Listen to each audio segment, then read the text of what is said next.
This is The Brain Truth with Allison Jordan. Repair, renew, reclaim. And now your host, Allison Jordan.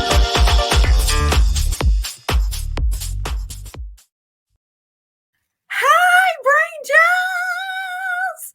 Oh, boy, what they say, I don't look like what I've been through. I just don't, because I've been through some stuff over here. So anyway, hi, Brain Jazz. Welcome to episode 1.14. I thought it was at 1.14. Dang. Okay, 1.14. This is part 3 of the 3-part series, Real Men Cry. And boy, do I have a guest today. I can't wait. I want to like zip through everything so I can get to this guest because it's a doozy. But anyway, so just so y'all know, the haterators, whatever, I am wearing this same dress. This is a repeat. I wore this dress because, see, this is like our last show before the new year. So this is the dress that I wore on the very first episode 1.1.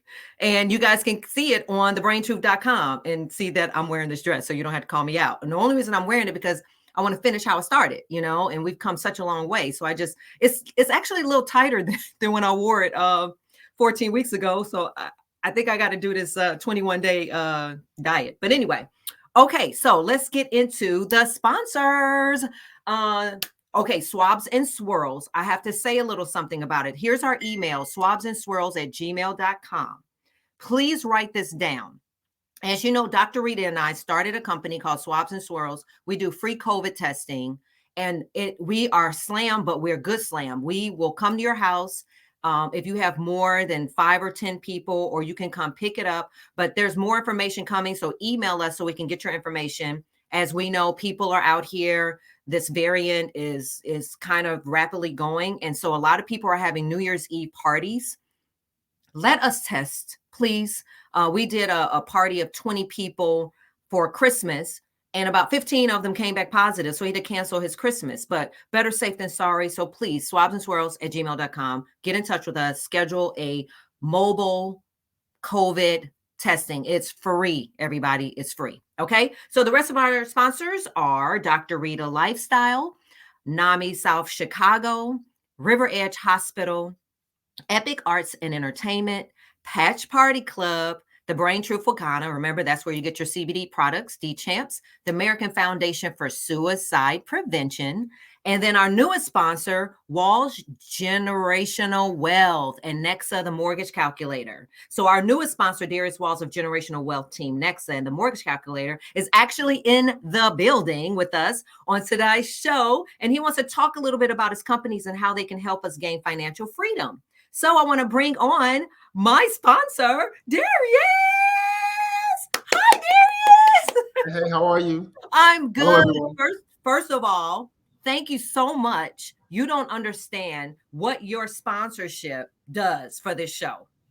As you can see, I got to wear cute earrings and cute, but no, I'm kidding. But no, we have to pay, for advertising, marketing, streaming, everything. And so we just, on behalf of the Brain Truth and the Brain Gang, I want to thank you and welcome you to the Brain Truth. How are you? I'm doing great. I'm doing fantastic. And thank you for having me on the show. We definitely appreciate it. Okay, so instruct our audience on the support and how you came about supporting us and a little bit about your company. Yes, I was referred to you by Derek. I met him at a networking event in River North. I think that was in the fall time. Yeah. We kind of clicked a lot. So we used to talk a lot about business and different opportunities. And I was like, hey, this sounds like a great opportunity. Let me get involved. So I'm here. Thank you, Derek. So tell us about generational wealth. Yes, definitely. I'll go into it. I got into doing mortgages and insurance in 2005 and 2007. I was going to school at SIU. I was a finance major. And so I have a decade plus of experience with doing loans and doing insurance and retirement plans. We are in a unique time with the rates being so low. So I'm encouraging everyone to jump into buying homes now because it's a very big cost of waiting later because prices are going up. We're facing inflation. And again, rates will go up in the near future. They're at an all-time low. Facing inflation? Facing a lot of inflation. Prices are going up and they're going to continue to go up. So this is a great time to buy because a lot of options are available for people who do not have the income consistently, and Yeah. even people who have low credit. For real. Okay. Yes. So we're So going you to, help, okay, I'm sorry to cut you off because I'll be kind of slow trying to. So you help people get mortgages yes, that don't have good credit. yes. You know, so we And don't is it for homes and commercial, like, or just both? primarily 1 to 4 unit buildings, but we can do Whoa. commercial also. Okay. Okay. So, okay. Do you also help get the funding? So you help get the funding and all that kind of stuff, right? Yes. So, okay. So what if people don't have jobs or they're self-employed and they don't have like We got them. We can do 90% got us? finance. Yes, we can do 90% finance in 1 to 4 unit buildings, owner occupied or investment. So it doesn't matter either way. That's what I want to do. I want to invest. I want to invest in property. I always want to be a property owner, like buildings and stuff like that. If Do you you work with realtor as well? I do. We have a big team of Oh realtors, my and we're looking to hire gosh, more realtors. exciting. Okay. So that's your mortgage company, but then you also have, so what's the generational wealth thing? Generational wealth is a very unique program. Also, we have, I call it the 100 club. I have 100 lenders and banks. I have 100 insurance and retirement plans. We help grow people's wealth safely without losing any principal to what they currently have when they start an account with us. Okay. So it's mostly for people who have already accumulated wealth. Mm-hmm. You transfer it over, your money is safe. It's protected against the IRS. It's protected against lawsuits. It can only go up. It can never go down. And we give large bonuses, like anywhere from 5 to 17%. So if you what start is wealth considered? So is that like like Dr. Gettings? She can probably work with you. I can't. And like Dr. Rita, because you said it's for people who already have wealth. That's just one program. Then we have other programs where you can start with $100 a month. You can start with 50 I get in that program. Okay. Yeah. So then those accumulate money, they accumulate savings, they grow interest between like 8% to 12%, and it just grows.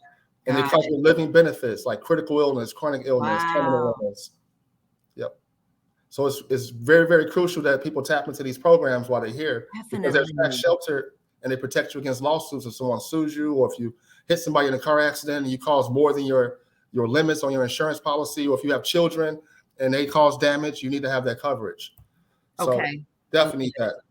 Long-term care is another program that we offer for people who have assets too.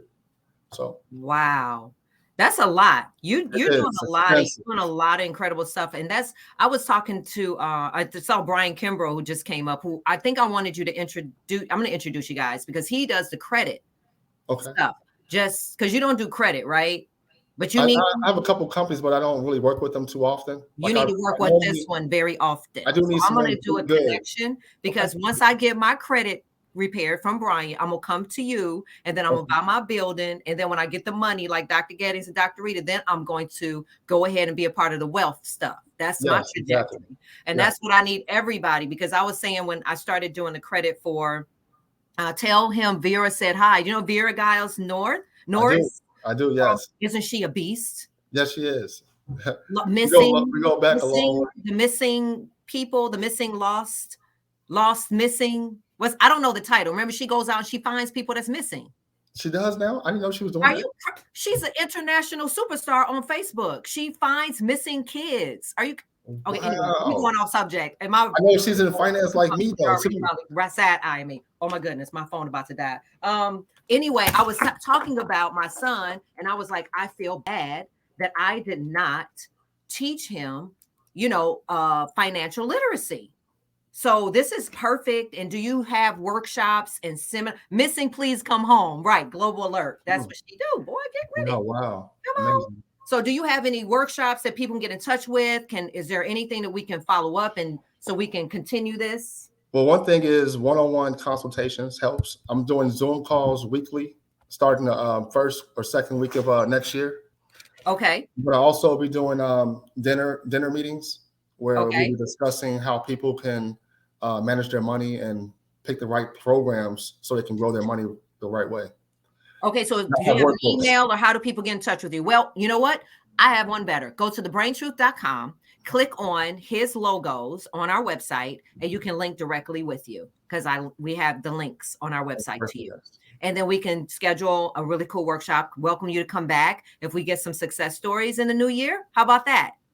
Definitely sounds like a great plan. I'm excited. All right. All right, Darius. Thank you. It was good meeting you. And look forward to working with you. Sorry, y'all. I'm plugging up my phone right now as I'm talking. Okay. All right, guys. I'm going to go into the disclaimer so I can bring in our guests. And I had to plug in my phone because, like I said, I couldn't print out. I'm sorry, I'm just telling all my business, but I couldn't print out my dang on run a show. Sorry, y'all. Because I'm not computer savvy. But anyway, okay. I love you, Vera, Gail Norris. Hi, Lucretia. Let's go right into our disclaimer, okay? The Brain Truth does not serve the purpose of providing medical treatment or therapy services, diagnosis, prevention, or cure for any physical, mental, or emotional issue, disease, or condition. As a member of our audience, you agree that the Brain Truth does not assume liability for any physical or mental disease, condition, or issue, or any other type of loss or damage due to any information shared on our broadcast. Okay, let's get into it. So, as I said, this is part 3 of the 3-part series of Real Men Cry.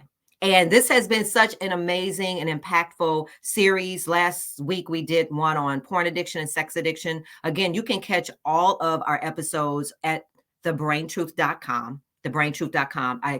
Please, while you're over this next break, catch up. So when we start the new year, you can be right on track with us, okay? Anyway, the stories have been powerful and have helped so many people. So we're going to close out tonight's series with someone who's very, very near and dear to me. He is an internationally known and sought after dancer and choreographer known as the Dance Father. He is a mentor, advocate, coach, and leader who is a survivor of mental and physical abuse, neglect, molestation, homelessness, and the foster care system. This is going to be an emotional but necessary conversation. So I want to bring my little poo-poo woo-woo to the Brain Truth, William Romeo Gaines. We call him Romeo. Hey, y'all. Hi, Romeo. What's Merry Christmas, honey. Merry Christmas. Merry Christmas, Allison. How are you? I almost had a little breakdown. First, I want to tell you guys that I don't know. It's a whole, so I can ask you anything, right? Anything. Like for real. Like don't leave the script. Don't be like, I ain't answering nothing because we just got to save lives. So whatever you got to ask. Okay. Sure we have a short amount of time to get a bunch of stuff in. Okay. Yeah. But first of all, this is my Romeo. Okay. What's your real name? Because it's William Gaines. What's your real name? It's William Gaines, but Romeo came from the dance industry in Chicago because a lot of girls was liking me, so they called me Romeo. That's what it was. Well, anyway, my Romeo. First of all, thank you. Happy Christmas, Happy New Year. He got me, guys, this beautiful, beautiful Canon printer. I was about to cry earlier. I was just telling my producer and everybody, I had the little shake of the lip, and my snot was about to come down because I couldn't connect it. It's too high tech. It's too expensive. It's too beautiful. So I wasn't able to print anything out. And then, as you know, Jordan is isolating. So I was sitting here like, I need a Romeo before you left to cook this thing up. But I want to say thank you for my printer, for my little, everything you got me was like, you read my spirit, my heart. You know, I was crying, remember? Yeah, we spiritual, we just, we connected. So let me just get people ready for how we met. Okay, so I met you through, and we said we're gonna tell it all. So tell it all. We met at my studio, Epic Arts and Entertainment. I don't even know if y'all know this, but I have 6,000 square feet inside of River Oaks Mall. I have a dance studio, a performance art studio, boxing gym, all that stuff. Anyway, you was with Blair Christian, who's a choreographer for Missy Elliott. You work with them, and I'm going to have you do all your little Hollywood, stuff. And I was looking at, I said, this little boy is fine. You had a hat on. It was two of you. Y'all kind of looked alike. And you can dance your little butt off. And I was like, dang, it was like 300 people in my studio. It was off the chain. And I got to meet Blair, and we became really good friends. We did a few projects together. She's dope. And then you and I quickly talked because I said, Blair, I need that kid. I want him. He is off the chain. And then you called me, and we had that very bizarre conversation the first time. Yes. And you were like talking about something. I was like, dude, who the hell you was? Because we're going to go into where you were and who you are. Absolutely. And you were talking about somebody. I was like, let me tell you something, Mr. Somebody. Absolutely. This is not going to get you anywhere. You cannot gossip with me. I'm not that girl. And you're not going to talk about another colleague in the industry to get a job here. And you didn't even curse me out. You said, okay, ma'am. And then you hung up and you called me back again. You said you wanted a meeting and that you apologized. And I thought that was extraordinary, you know? And then when you sat down to the meeting, it was supposed to be an interview, but you ended up telling me about all of your abuse. You didn't go into detail, but you said you were a victim of it and this and that and that. Absolutely. And I was just kind of like, wow. And then you started working and we had what I would call a very, very tumultuous relationship for a year, because you would like quit, come back, and then this, but I never gave up on you, did I? No, I mean, not except at the all. last time I said I can't take it no more. You done drove me crazy. Absolutely. As you should. Yeah, I never gave up on you. And because I saw that your soul was pure, you know? And I saw that you actually told me what you went through early on. Yeah. And so I think I'm gonna shut up because I had to set the whole tone. You know what I'm saying? Yeah, absolutely. Because you was hell to work with. No, you weren't. Yeah, but now tell me about your journey. Like, what made you sit there and tell me all this stuff? And then now, why now are you here about to just tell us your life? Tell us your story. Okay. The first thing we need to really start off and figure out what is mental illness, what is mental challenged, and what is mental awareness. Those are three different entities that lies under the same tree of the roots. Okay. Got it. And being in a foster system, being taken away from my mother at the age of 12, and things like being separated from my siblings, as you grow, you really don't know that you're being mentally challenged until you actually see something that can relate to you. And once you see that something relates to you, then that's when you start questioning yourself, and that's when you become mentally challenged. So you can't become mentally challenged unless you see something that's in relation to you, because you are innocent to the movement that people put upon you. And that's where people need to separate mentally illness. Now, I was a mental health technician. Now, I've been around mentally ill people. With what I know most about this word called life, every individual is mentally challenged. Every second, every day. When you have to make a choice and you have to make a decision, you're being mentally challenged. When you are able to make your choice without thinking about other choices, whether you're going to make the wrong or right, that's when you're not mentally challenged. But life, guess what? We at the Brain Truth, we know we got that. And I'm bringing on Dr. Gettings, honey, later in a minute, who is our in-house psychiatrist and mental health specialist, who's going to get into the pathology and all of that. But I want you to tell me how. First of all, you said your mom gave you up.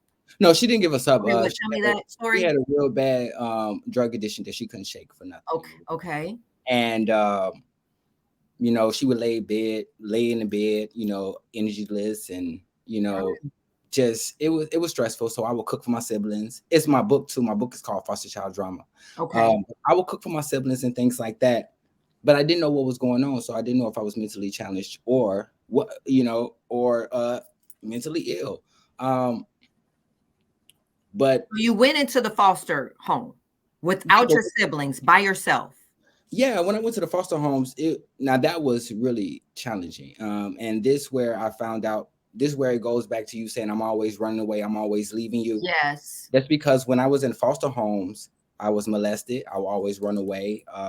You were molested by other kids or an adult or? Adults. Now in the shelter, adults there to take care of you? My point exactly. See, what I did like about the system is that you take us away from individuals that you feel like doing us harm, but you put us back in harm's way. So are these men and women, or men and women, husband. So you were molested by people that worked in a foster care home. That I was in a foster care home. That it went on for several days. Every foster home I went to, it was nothing different. It was all the same, and that's what I didn't understand. And that's where I became mentally challenged, because I'm like, this is not right. But they're making it seem like it's right, because every time I go somewhere, it's the same touch, it's the same feeling, it's the same damn near almost the same words that's coming out of the mouth. Just relax, you'll be okay. No, I won't be okay, because at the end of the day, I'm being challenged mentally because I don't know what's going on, because I'm young, and you're taking advantage of an innocent soul. So you're 12 years old, molested in a foster care. That means you're with foster families. All 6 of them. Except 6 different ones, same experience. And then when you became homeless, you said you became homeless. Well, I didn't become homeless yet because I'm moving too fast. Yeah, they put us in shelters. I was in about 3 shelters. I remember Maryville was one of them. That's when the molestation really took the toll. Um, Sharing rooms with individuals, going in the bathroom, they're touching. Oh, y'all need to read that. It tell you a lot.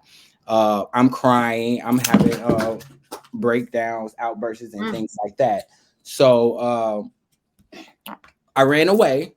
They kept trying to put me back in the shelter. I'm like, no. So I was homeless. I slept in the park. Slept on the And cell. you're how old now? You're sleeping in a park. Let's say I'm about like 16.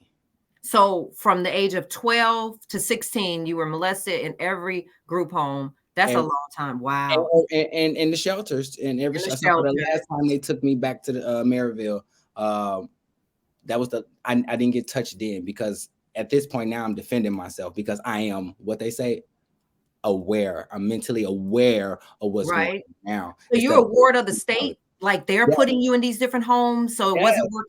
So it wouldn't work out at one home, and then they'll put you in another home, and then because your mother is like nowhere to be found, not involved. She's around, but you know she's going through treatment. My daddy, my daddy is like, he was on America's Most Wanted. You know. Oh my goodness. He was, and he still is that. He still is that. But I never had him around. Never bought me a pair of diapers a day in my life. Like never bought me a pair of Pampers a day in my life. But through the whole storm, I found myself becoming an advocate for individuals that I can see. See, Allison, what people don't understand is individuals that are victims of mental abuse, rape, or anything, they can see a person without a person seeing that hasn't actually related to the victim. And let me make that very clear. I could walk down the street, or I work with the youth. I could walk in a room full of youth and I could point out who's been touched, who's been neglected, who's in the system. So it's like a silent little club. It's your kind.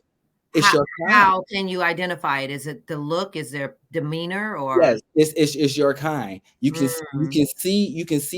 see what they saw. You can actually feel what they felt. You can see yourself in them, the way they smile, the way they move. Now, see, a real smile is a real smile, but a smile that's behind a brick wall crying for help is totally different. And see, people and counselors and people say, you need to go get help. Now, let me tell you something. Can't nobody help me if they basing it off scientific. Now, a person can help me if they basing it off being realistic. And that's what I'm talking about, realistic. Okay. You can't talk to me if you ain't been in my shoes. You know, I'm being mentally challenged right now because I got racially profiled at my job on my first day and my second day. Now, okay. So let's get to that. Hold on. Woo.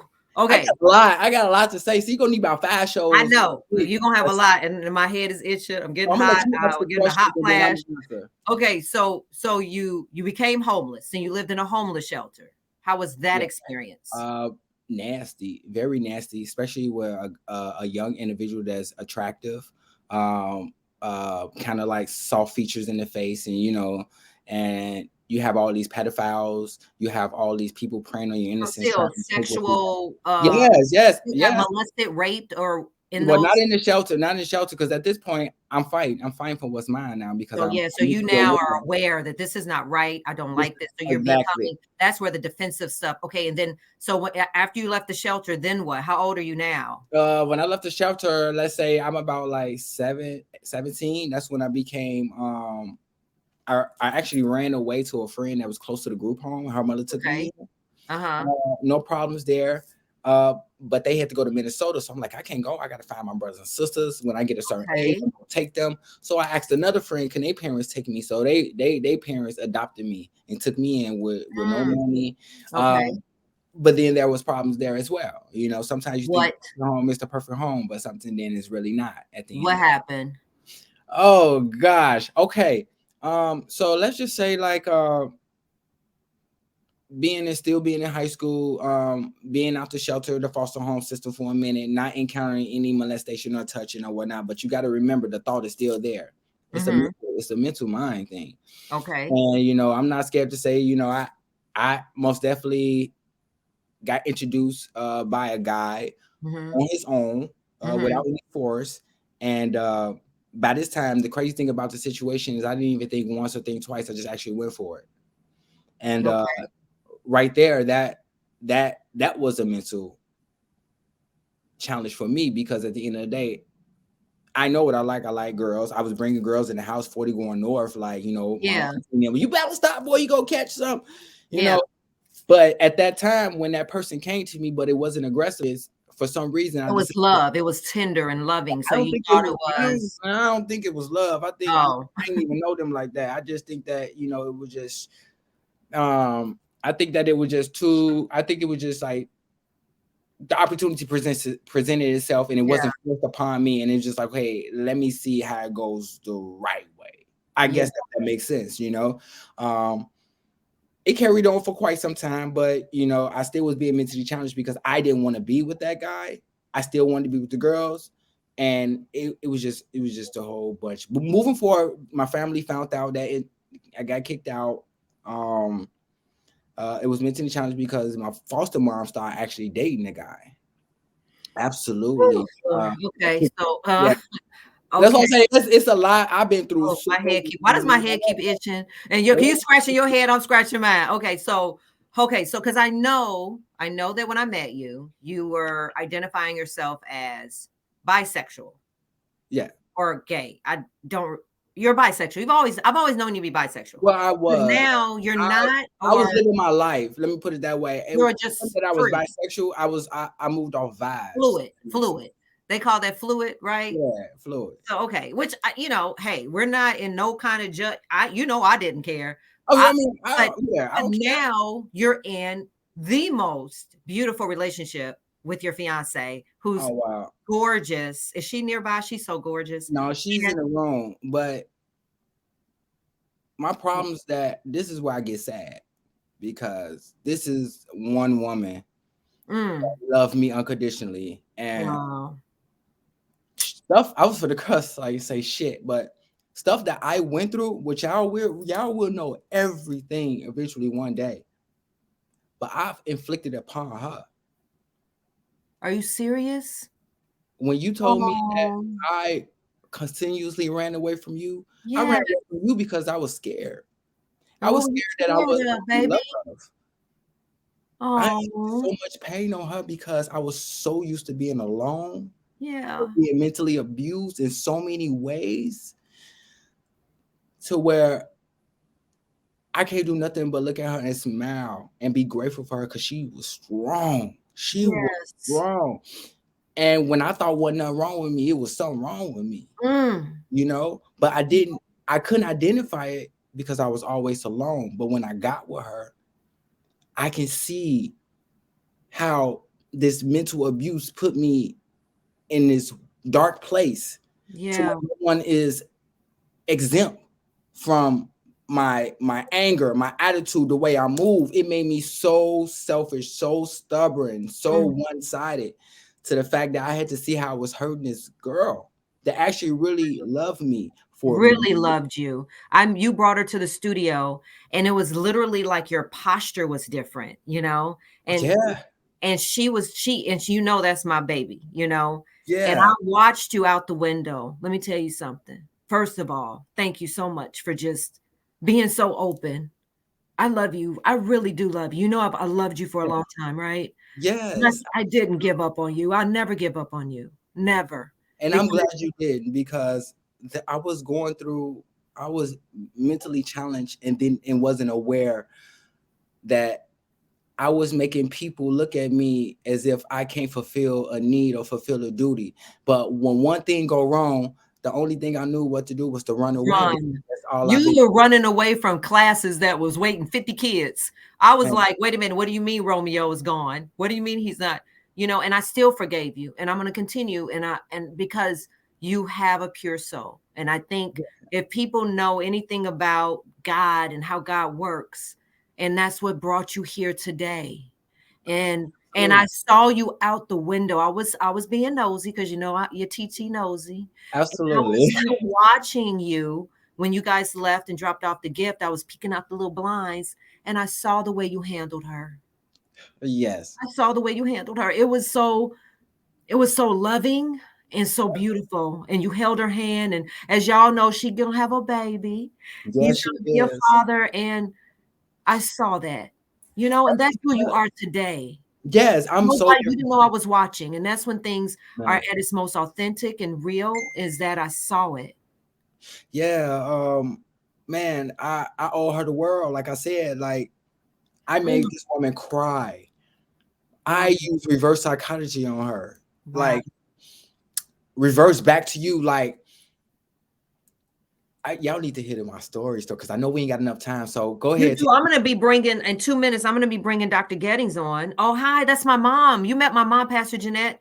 His sharing is therapy for him right now. Thank you for the transparency, Romeo. Real men do cry. And I just cry. And there's no and if I'm back on here to actually get into depth in the stories, but watch out for that book, Foster Child Drama. Yeah. Do you? Okay? So foster child drama comes out when, or is it already written? Are you in the process? I'm still in the works of writing it. I Mhm. just need some expertise, some good advice on it, and a little direction. Okay. But it's gonna be a novel and a screenplay, so you go get two Woo! of them, and it's gonna be in a briefcase because I'm a grown man now. I'm very mature now. I'm gonna cut this hair too. Oh But no. Okay. So before I bring Dr. Gettings on, we'll okay, talk about your book before the end and how to get in touch with you. Tell me where the dancing came in, because you are an international dancing icon choreographer. yes. Was that a way of healing? Was that a way of like, was it always in you, or when did that all happen?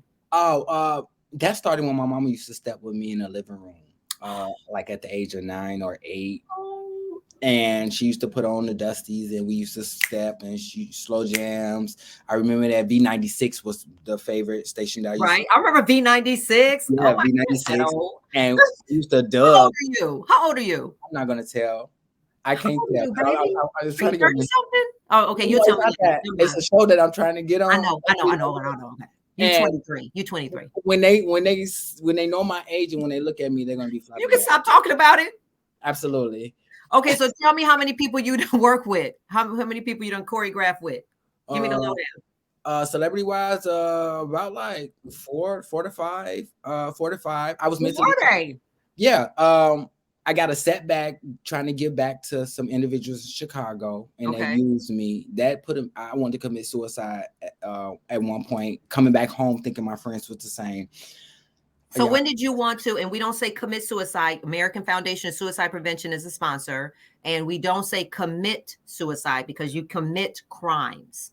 And because suicide is sort of part of the mental illness part, we say, try to take your life. Uh, Struggled with mental illness and didn't want to live. I don't know. Dr. well, Gettings can go into more, but just before, because I think it's time for me to bring Dr. Gettings in, because now you're here talking about what happened with you with your suicidal ideation. But I did want to say, did you work with Chris Brown and like Justin Bieber? Well, with Chris Brown, I didn't specifically work with Chris Brown hands on, but Chris Brown had a dance competition in Chicago, and it went so many rounds, and I won every last one of them. And then you work with Justin Bieber? No, did I not get that right? No, I didn't work with Beyonce. I worked with Beyonce. I know you worked with Beyonce. I worked with Corey Feldman. I worked with Braden Howard, allegedly Michael Jackson son.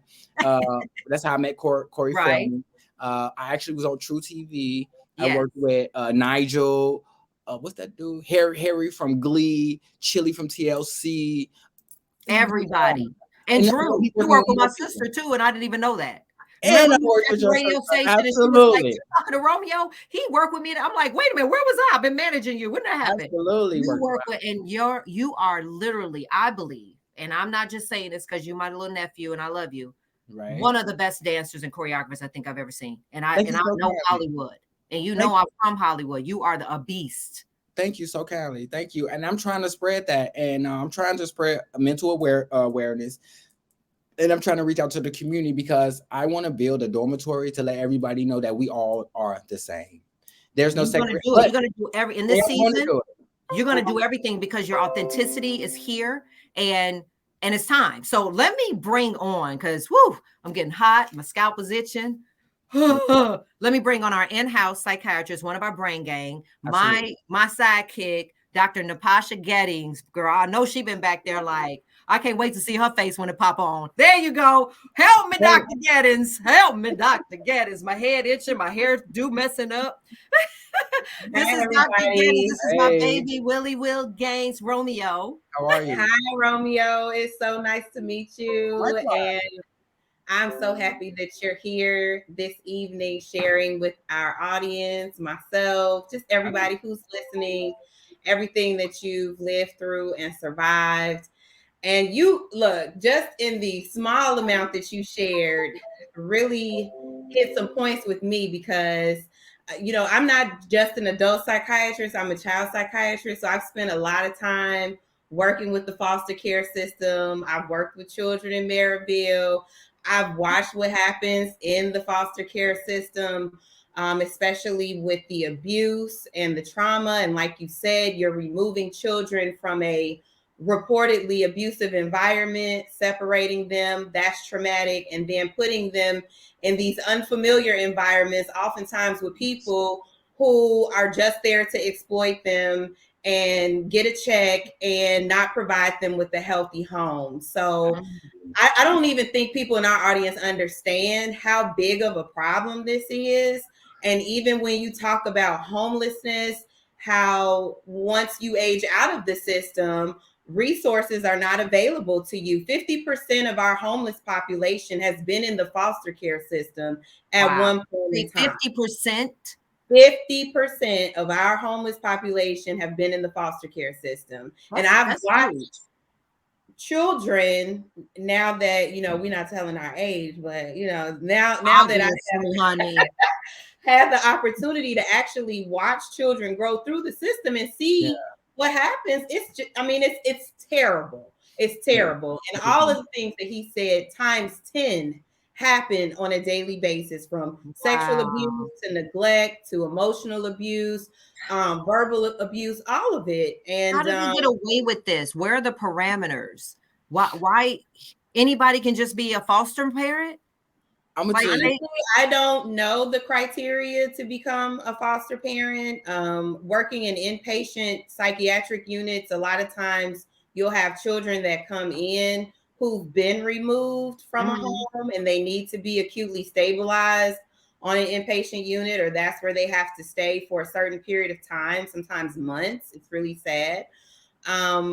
But I don't know the process by which the foster care system identifies appropriate foster care parents. Well, obviously they can't identify anything appropriate, because coming from a victim and coming from experience, at the end of the day, they're not digging deep as much as they digging into the parents is actually on drugs or doing what they need to do. He's absolutely right. If a child is telling you what's going on and he's consistently running away, why are you putting him back in that door? Absolutely. And that's what they used to do to me. They used to put me back and then only thing the foster parents would say, oh, he's just lying. He just mad. He don't want to be here. No, it's not. Listen to what I'm saying. Yes. And that's what's causing me to be mentally challenged, because I'm trying to figure out, am I'm saying the wrong thing? It's challenging me to make me not believe that what I'm saying is true now. Absolutely. Dr. Gettins, he keeps saying, I'm sorry to cut you off. He keeps saying he's mentally challenged. What?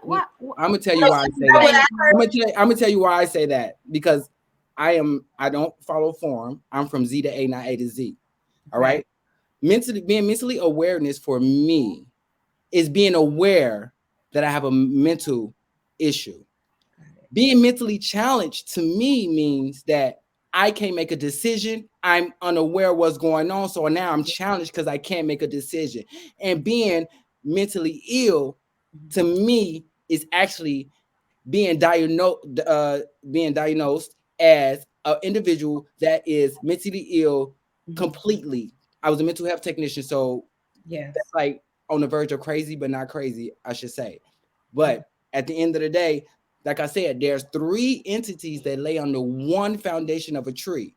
And you have to be able to separate those, because you can't call yourself mentally challenged if you are mentally aware of what's going on. You can't call yourself mentally illness if you're not in a mental illness institute.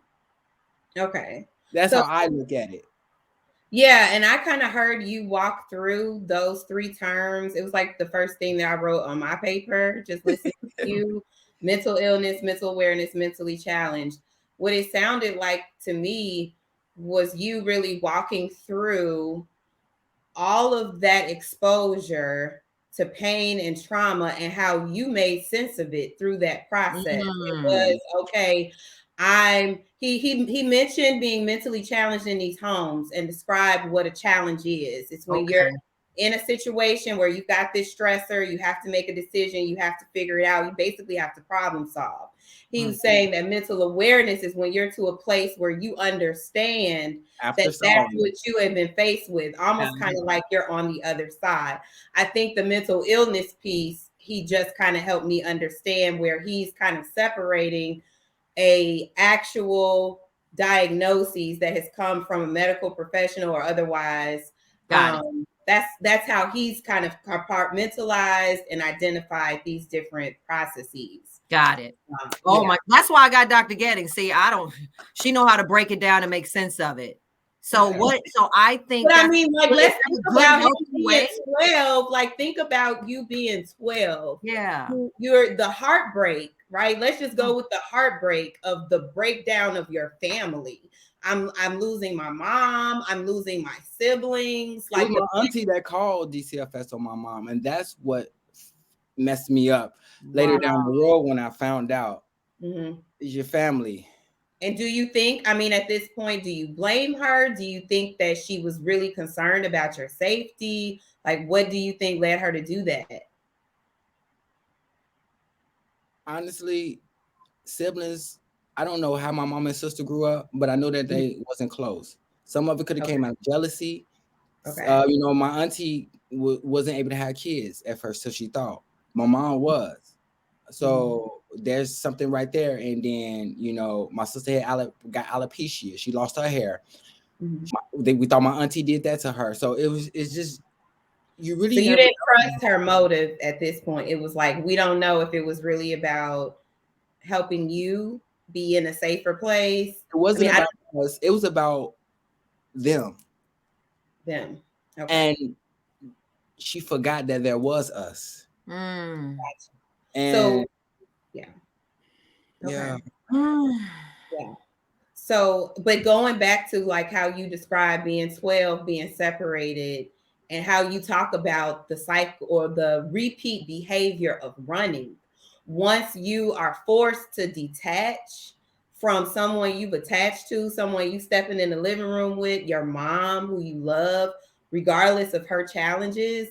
And now you're out here in this cold, cruel world with a bunch of strangers being dropped off to different homes and what have you, not being believed, people, you know, sweeping stuff under the rug, right? Your natural defense in a lot of those situations is to never attach again. And what you can always have as your power is I can get the hell out of here. Okay. And that's what I'm going to do. I'm leaving. Yeah. So, and that was Romeo every week. Yeah. Leaving.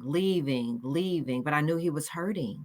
Yeah. I didn't feel like no one really took me serious or really loved me because I was waiting for somebody to believe in me. I was waiting for a lot of people to believe in me. I just didn't feel like people took me serious, and it hurted.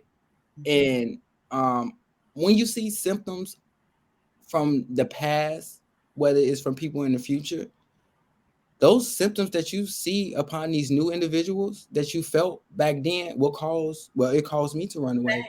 I saw symptoms, you know, I felt like I was there before Derek Durr, to be honest, or the boxer. I asked you to manage me, and everything you did for him, I asked you to do for me. So I ran away because I didn't feel like you loved me because you put him before me. And you put me back in a mental state mind that why I'm here then. I was here before him.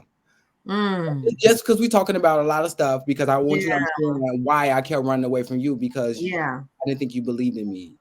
Oh, you know I believed in you.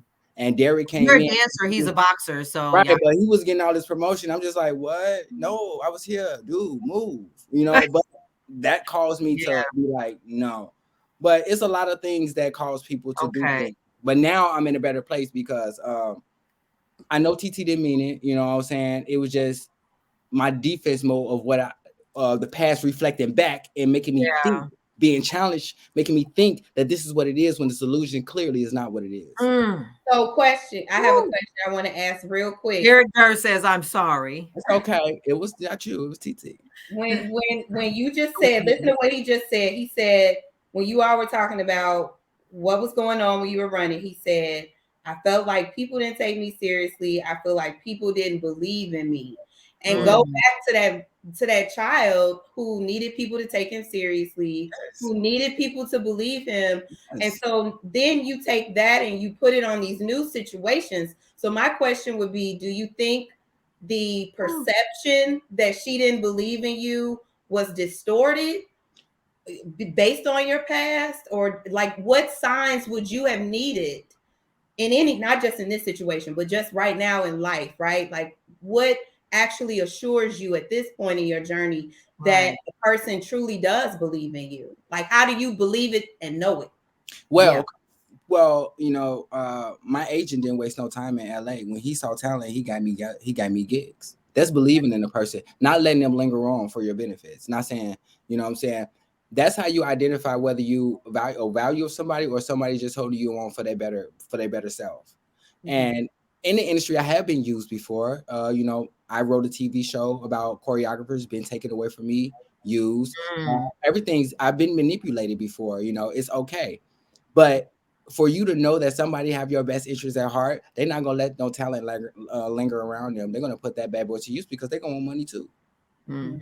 So they not just. So I feel like if a person ain't got a lot of talent and they lingering around somebody, I think they only working for that person, not working for themselves. They only making that person look good. That's why I refuse to be a background dancer anymore, because I'm not going to stand and let the artist look good, because I make the artist look good. Because without me dancing behind them, there would be no visual. Without a visual, there would be boredom. Without boredom, you have nobody. So at the end of the day, I'm front line. I'm a leader, and that's what I'm going to be now. Okay. But do you think that you're in a better place too to recognize? I think that's what, you know, because some of the stories that you were telling yourself may or may not have been true. You know what I mean? Like what you said about Derek or me or whatever, when I clearly kept like, okay, hold on, you know, so maybe you didn't see it. Right. I just said it. I just said it made the illusion by my past being my past. Yeah. Those are some symptoms, just like the COVID-19 have symptoms of the flu, but it's not the flu. So me seeing some of those symptoms made me convert back into defense mode. Like, she's one of those. When genuinely you wasn't one of those. But now I am aware. I am aware of myself now. I'm aware of everything now, because I want to be a psychiatrist. I want to be a counselor, and I myself. You know what I'm saying? And when a person is aware of their wrong and aware and can admit, then they can heal themselves. I'm getting chills. Woo. Because, you know, this is huge. This is like, I don't even know. We've got some people that was saying stuff. I think Sandra, one of our therapists, one of our Brain Gang members, has said something. You may want to put it back up. I missed it. And I think Queen, one of our Brain Gang, people are talking to you. She said collateral damage from family dysfunction. Yeah. But see, that was life. You can't say family because it's life. You got to remember at the beginning when I said life is a mental challenge itself. I don't give a care if it's the doctor, you, every day you wake up, when you wake up, you don't know what you want to brush your teeth first. You want to cook some eggs. You're being mentally challenged right now. Because if you woke up, getting out that bed, doing exactly what you want to do, you're not being challenged because your choice has been made already. What did Queen say? Put that back up. Anita on a mission. I think that's Queen. I just, you know, and I don't know if we have time to take calls. I'll be so into the shows. I'll be forgetting. I'll be forgetting to say stuff.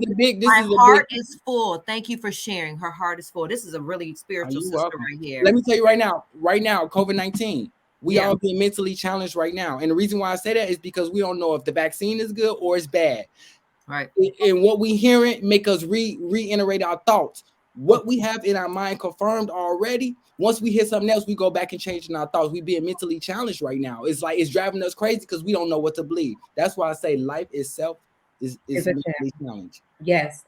I have a question for you real quick, if you all don't mind, because we talked about how your past may have impacted this specific relationship, on a professional level, and like being able to recognize when somebody values you. What about, or can you share just from a personal relationships, romantic relationships, like was that ever a struggle where you're kind of, again, like you said, defenses are up? Is this a similar situation where you don't believe in me, where you get what I'm saying? Like, Yes. if you could Well, speak in a relationship, one challenge that I faced with my fiance, she's very caring for others. Mhm. Where I'm from in the hood, we don't move like that. We find it very like that's a dude right there. Like, let them get their own, you know. Okay. And that was a challenge for me as well. The best thing I could say in a relationship, if a person get in a relationship and you ain't been in a relationship so long, don't be one-sided. See both point of views and make it work, because this person was born on this side of the world, you was born on that side of the world. Mhm. So at the end of the day, don't tell somebody how they think or their perception of something is wrong, because everybody's perception of whatever it is always right. It's a perception. It's an opinion. You feel how you feel, they feel how they feel. And I used to always get on her like, that ain't right. You only one side. You on just so ghetto. You know what I'm saying? Just so ghetto. And I didn't like the way she moved. And I wasn't used to being, I was a giver, Mm-hmm. not a taker. She's a giver. Mm-hmm. I wasn't used to being given to, so I'd be hard on her too and all that. It's a lot. I know I can't hold y'all up, but yeah. Well, we're gonna have you back. Good for our audience to see. Yeah. We're gonna have you back for a long time, but I don't think you're leaving. I think we've got some more final words. I think we're gonna, I don't know what's happening. I'm just reading my little notes. But before we move and shift here, I want to say thank you, Romeo. When is the baby due?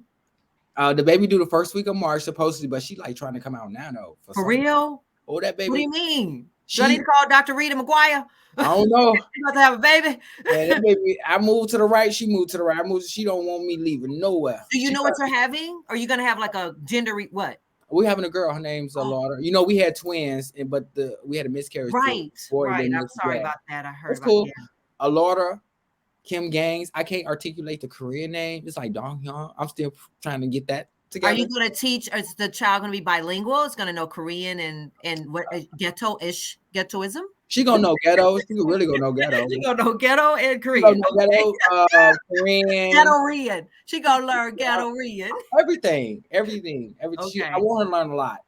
Okay. Well, I know one thing. You're going to be an extraordinary father, because I saw you with the young girls, your daughters, your spiritual daughters that you brought to the studio. And I saw the way you are treating her. I would have never known. And thank you for sharing, where the relationship went and where it is now. So bravo to you. Final words, Dr. Gettings, to this beautiful specimen of an incredible man here. Like it.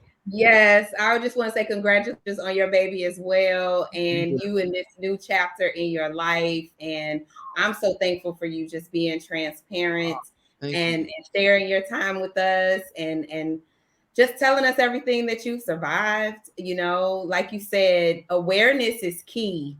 And I'm just thankful to Allison for sparking this entire project and trying to create a greater awareness when it comes to our mental health challenges, as you put it, right? So I think that piece, and today is third day of Kwanzaa, Ujima, and the principle there is taking care of our communities, taking care of ourselves as a collective, understanding other people's problems and solving them together. So I'm just glad to be here on our last show of the year and this being the topic. And how many conversations we could pull from this, but this was just. I want to so bad.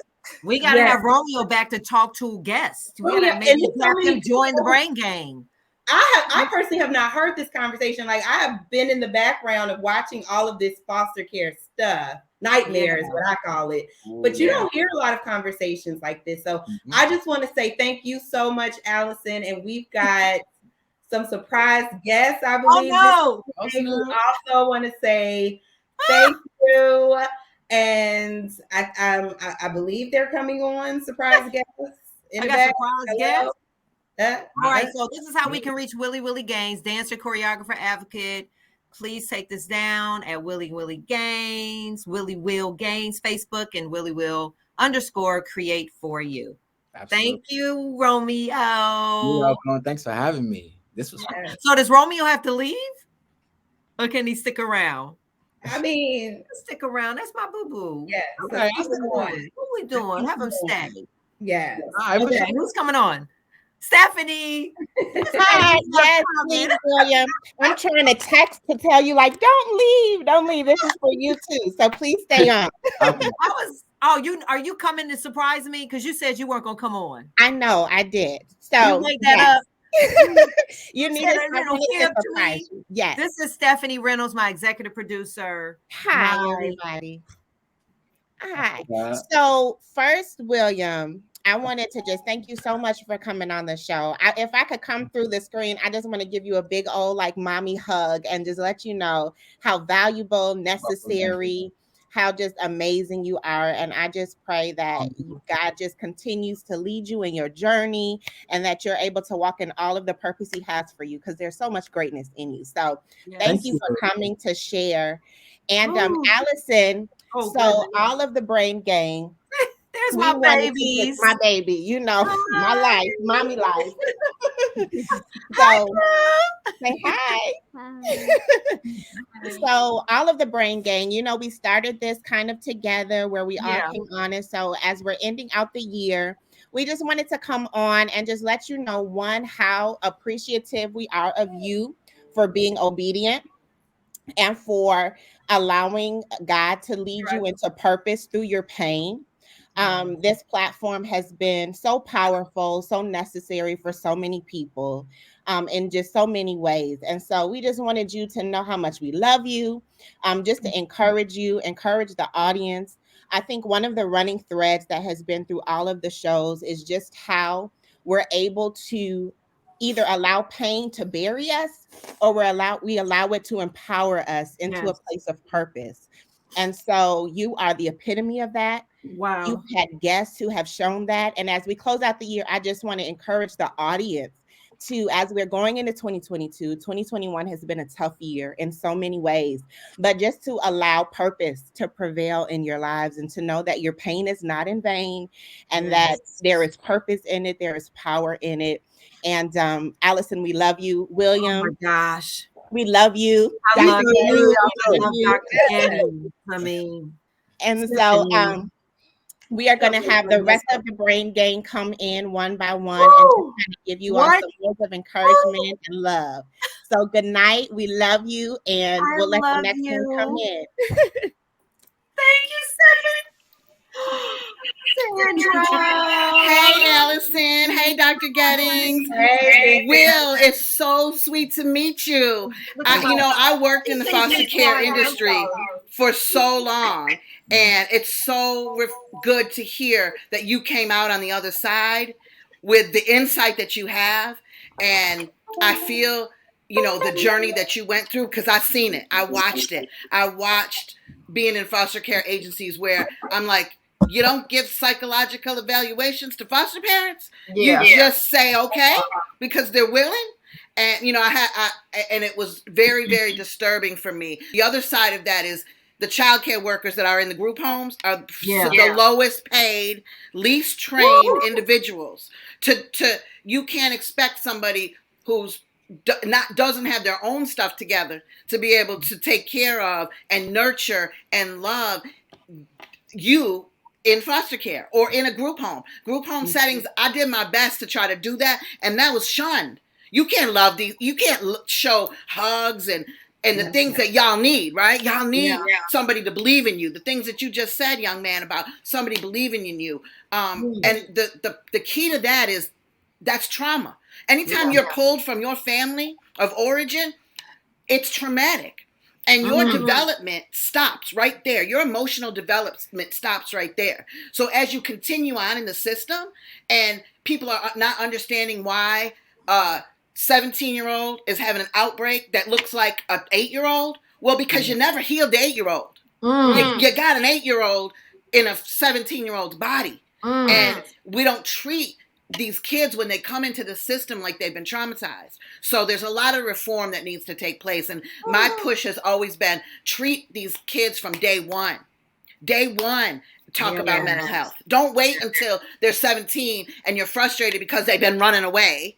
And now you want to throw them away or throw them in a psych hospital or something because there's something wrong with them. No, there's something wrong with the system. What do you think that comes from the mental illness? The mental illness ain't caused through the system of DCFS. There's more mental illness coming from the foster care than the whole world. Absolutely. We being mentally challenged because no one's listening.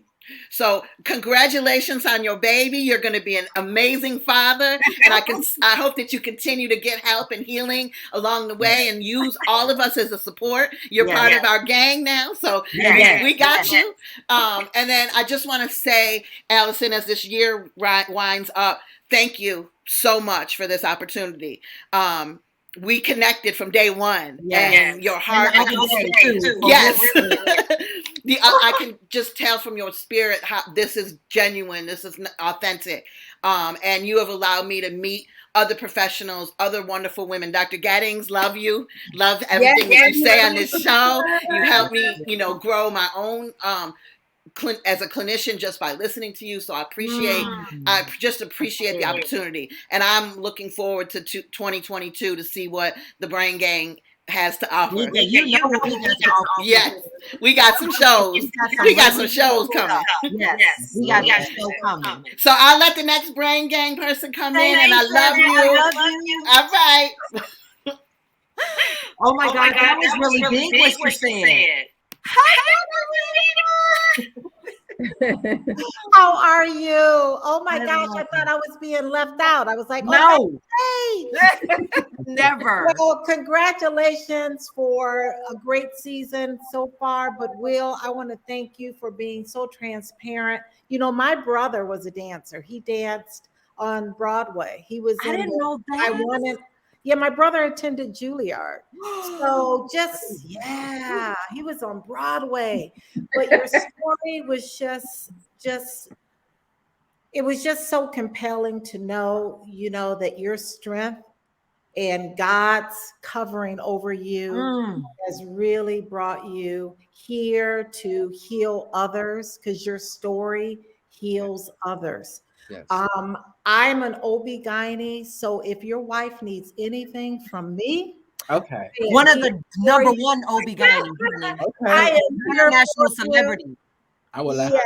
Yes. But thank you again for your story, Allison. Thank you for starting the Brain Truth. This has been amazing.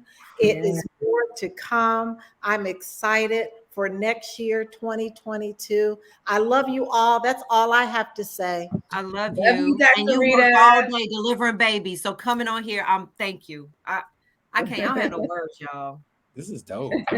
Woo! Hey, family. Okay, so I had to put on a splash of pink. Okay. And my grandkid told me to do this. I don't know if you can see it. Look. Allison J. Dope. Angel. All right, look. This is gold right here. He's like, put the thing up with the magnets. Oh. And I said, all right, Will, you did an incredible job of sharing your life. Everybody can't come real like that, right? Our family in the hood can't show up and tell all the secrets. That's taboo. For real. But you did. This is an incredible awakening for a lot of people, right? Yes. Even if it's on replay, somebody's gonna stop and realize, man, I have some challenges I need to take care of. Yeah. That's how it all goes down, one touch after the other. So keep moving forward. Man, don't faint when the baby comes. Get some sleep now. Okay. Because you won't get any later. Absolutely. Just trying to tell you. So into Allison, from the very first phone call, it was interesting. I've never been a part of a gang before. Right. You are now. This is real stuff.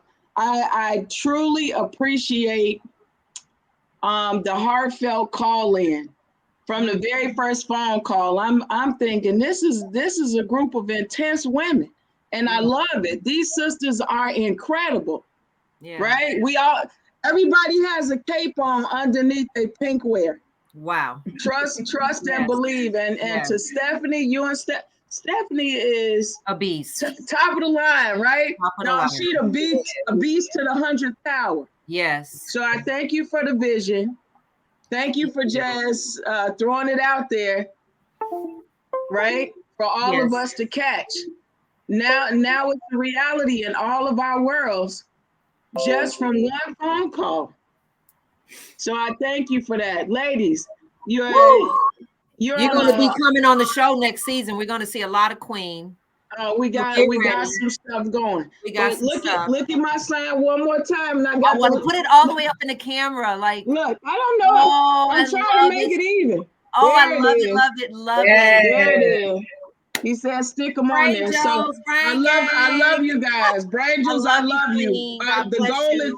The goal in 2022 is to love intentionally, to love on purpose, and to accept people where they are, who they are. Yes. We can't change folk.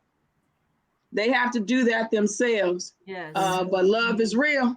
We're here, real. Brain Gang. Brain Gang. Brain Gang. Look, I love you. We don't have any hand signs, but Brain Gang. I think we got to come up with one for us, Queen, for the new year. Come up with a sign that we do. Will just did something. He got his tongue out though. She did. Dr. Geddes, you gotta come up with one. She real good at All right, love you guys. I love you too. Thank you so much. Oh my goodness gracious. Who else? Emily! Y'all, all the gang is coming in. Gang bang. Hi, Emily.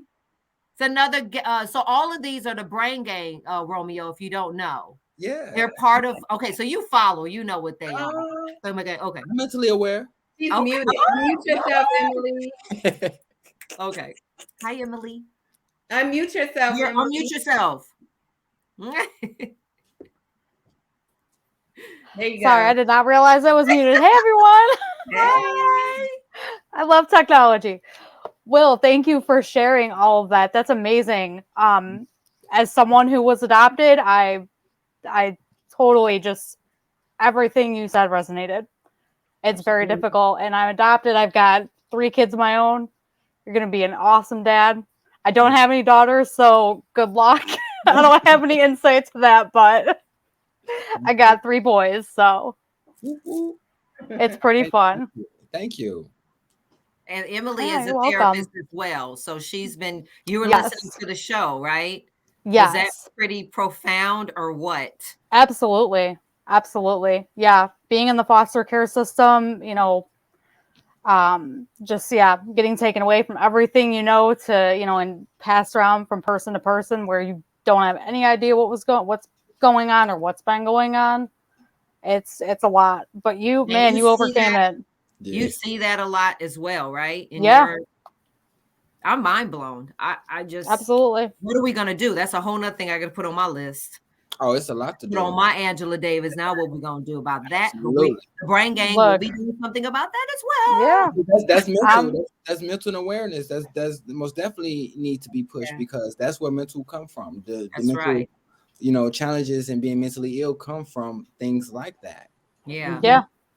Absolutely. I know. I'm with Sandra. I'm like just the whole reform, just whole reform, change everything. Yes. Yeah. Well, thank you, Emily. It was always good meeting you. This is also my partner. She sits on the board with NAMI South Suburban. Yep. NAMI is a National Alliance on Mental Illness, and she's one of our. Are you the secretary? You're the secretary, right? Yes, I'm the secretary. Yeah. Right. She's a secretary. See, I don't even know. She'd be back there. She's like Stephanie with kids climbing all over her while she's doing her work and all of that, and she gets it done. So thank you, Emily. I love you. Thank you. I love you too. Thank you for the opportunity. I love being here. I love coming on the show. Man, let's make 2022 our year. Oh, yeah. You're going to be coming back a lot. So get ready. Get your pink shirts together, honey. Oh, I got them. Let's go. All right. Thank you. Bye. Who else y'all got? What y'all doing? Oh, it's me. Hi. Hi, sister. Boy. How are Oh, you? this is Rachel. So Romeo, she's one of our parent advocates. She's a Brain Gang member and a parent advocate. Yeah. You can tell him a little bit about. Well, I ain't gonna say what you're gonna say. But Yes, we you could can probably relate, talk honey. offline. Yes, absolutely, absolutely. So best of luck to you, Dr. Gaddings, everybody. Keep going, Allison. You're doing a great job.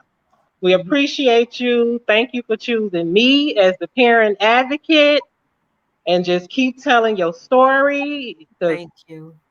it's needed. It's so needed. I just keep saying you can't heal from what you don't talk about. So keep talking. But Keep sister, I talking. want to tell you thank you because I was with Yeah. you. We've Right. been through some So stuff. you already know. Yeah. And we've been through some stuff together Still going. before this even came about. Right. Think about it. And when I tell you, Right. Romeo, she knows your story firsthand. And Right. she was brave enough to share it because it could be shameful and you bear it, but you Right. couldn't do it. And we were a gang before there was a Brain Gang. Think about it. We was like in the ducking and hiding, trying to save people. Right. Yeah. We go to the airport, throwing people You in know what to cars to do. get them Just help. go on with the flow, hoping Yes. it turn out, and just Yeah. going with the wind. Just Yeah. Not thought looking about for no that. recognition just because it's in your heart. That's right. Yeah. So I love you, girl. I love you, I sister. love you too. I Thank always you. pray for you every day. Yeah. Keep praying. Yeah. Keep You keep praying. praying for me. Still, working it out, but I'm convinced it's gonna work out. Yes. So that's where I am now. Yeah, I it's love gonna be you. okay. Yeah. Gang, gang. Gang, gang. Bye. Thank Oh my you. God. That's Bye. my parent advocate, Rachel Stewart. Oh my God. Coca. I haven't seen Coca. Hi. Okay. Now Hi, everybody. Hey, Coca. Really quick. Hi, good evening. First, I want to say to Will, you are awesome. Thank You you. are awesome. There's a prayer in Christianity that I want you to know because I really want you to put God first in all that you do. Now unto him that is able to keep us from falling. It's an ending prayer because you're at the end of whatever pain you're going through and you are going through the door of success and love. And just like God saw fit for Ruth as she was shifting that wheat in the field and Boaz was giving her that wheat and he married her and she was ending up being a field worker to owning the land, I pray that you are in the same direction. Absolutely. That was phenomenal, and I'm happy and I'm proud of you.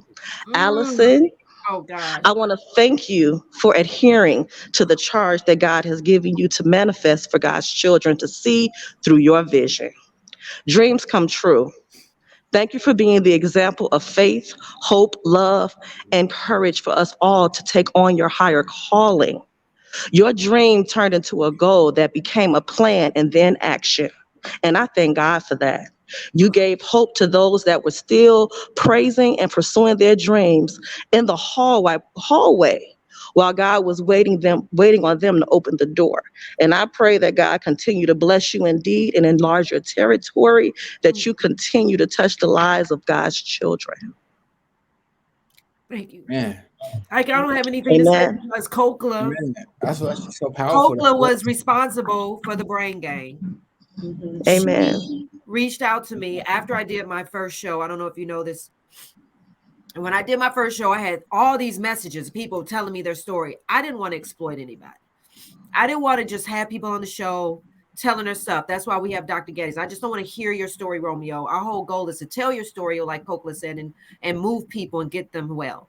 Absolutely. And then she put on her Facebook, I never told you this, Kokla, but she had put on her Facebook, she had candles lit on her dining room table and food and everything. And she had something like, I have somebody very important coming. God is good. It's there, and they had the picture of the candles and all that. And then I get to her house, I'm like, who's coming? I said, I saw you on Facebook.